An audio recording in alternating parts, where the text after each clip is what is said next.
Salut à tous, bienvenue sur la chaîne Carafif et ravi de vous retrouver pour ce tuto numéro 9 consacré à Darktable. Que ce soit dans le but de protéger vos photos, ou bien encore par goût, donc d'avoir envie de les signer, vous allez parfois incruster dans vos images ce que l'on appelle des filigranes, des watermarks en anglais. Darktable met à votre disposition dans les modules d'effets un module spécialement étudié pour cela. Il est facilement reconnaissable puisqu'il s'appelle, je vous le donne en mille, le menu filigrane. Lorsque vous le déroulez, ce menu filigrane, à droite de fichier, vous en avez quelques-uns qui vous sont proposés dans un menu déroulant. Mais regardons le premier, darktable.svg. Ceci mérite une petite explication. SVG est un format de dessin vectoriel que l'on doit réaliser avec des logiciels qui sont capables de traiter ce format de fichier, ce suffixe. Si vous êtes à l'aise avec la suite LibreOffice, sachez que le module Draw permet de créer des fichiers .svg. Pour ceux qui ne seraient pas à l'aise avec le module Draw, nous avons à notre disposition dans le monde du libre un logiciel formidable qui s'appelle Inkscape, qui est très facile d'utilisation et qui va vous permettre en natif cette fois-ci de créer des fichiers SVG. Dans ce premier fichier, j'ai créé une signature simple, Carafif. Dans ce second, j'ai créé un logo un peu plus élaboré, pas très beau j'en conviens, mais qui mérite aussi, lui, quelques petites observations. J'ai donc créé un rectangle coloré, avec une incrustation de logo, un cadre texte avec Darktable marqué dedans, et juste en dessous, vous voyez deux petites lignes précédées d'un $. Et ces petites lignes, c'est ce que l'on appelle des marqueurs. Lorsque vous vous rendez dans l'aide de Darktable, eh bien Darktable vous propose des tas de marqueurs. Ces petits marqueurs, en fait, sont lus par votre logiciel, et lorsque votre logiciel les lit, il sait qu'il va devoir incruster dans votre filigrane certaines informations, puisque vous le lui avez demandé. Si par exemple je prends celle-ci, darktable.name, il vous mettra le nom de l'application. D'autres marqueurs vous mettront la marque de l'appareil photo, d'autres la date ou l'heure de la prise de vue, etc., etc., etc. Vous pouvez donc dans vos fichiers SVG inclure autant de marqueurs que vous le désirez, afin d'inclure dans vos filigranes les informations qui vous semblent pertinentes. Lorsque vous avez terminé vos filigranes, il vous faut les enregistrer et les placer dans un dossier très spécial. Là encore, quelques petites explications s'imposent. Sous Linux, lorsque vous êtes sur votre dossier personnel, tous les dossiers ne s'affichent pas. En fait, il en existe des cachés. Mais ça, tous les utilisateurs de Linux le savent bien. Pour ceux qui l'ignoraient, vous allez dans Affichage de votre gestionnaire de fichiers et vous cliquez sur Afficher les fichiers cachés. Ce qui va vous donner accès à des tas de dossiers qui sont précédés d'un point. Ce sont des fichiers cachés. Vous allez vous rendre dans le dossier Config, puis le dossier Darktable, et dans ce dossier, vous devez avoir un dossier qui s'appelle Watermarks. Pardon. Si ce dossier n'existe pas, et il y a de fortes chances que ce soit le cas, eh bien il vous faudra le créer. Quand je dis Watermarks, j'insiste bien sur le S à la fin.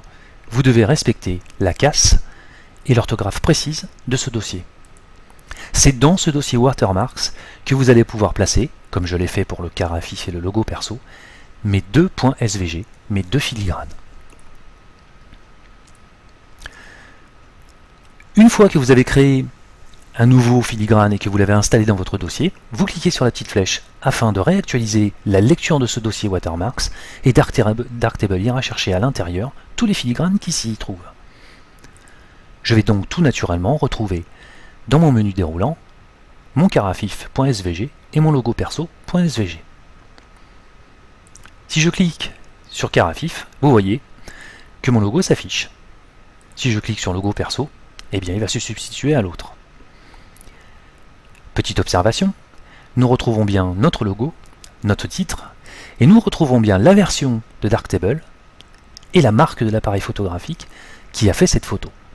Mes deux marqueurs ont donc bien été lus par le logiciel et l'ont bien été incrustés dans mon filigrane. Ici plusieurs curseurs. L'un sert à gérer l'opacité, donc le degré de transparence de votre filigrane. Celui-ci gère l'échelle de ce filigrane, il va donc vous permettre de l'agrandir ou de le rétrécir.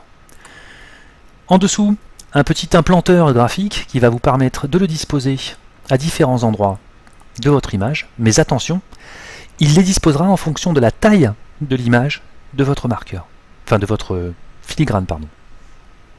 Veillez toujours, si vous souhaitez vous servir plus particulièrement de ce petit outil, à ce que le format, la taille de votre SVG fasse la même taille que votre image.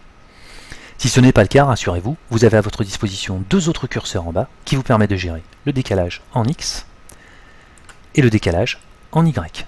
Vous pouvez donc disposer votre logo là où vous le désirez. Bien entendu, les modes de fusion sont toujours à votre disposition pour travailler sur la fusion des masques et les masques dessinés, les paramétriques, etc. Une fois que vous avez fait ça, un petit conseil. Cliquez sur les trois petits trous et créez un nouveau style. On va l'appeler logo perso.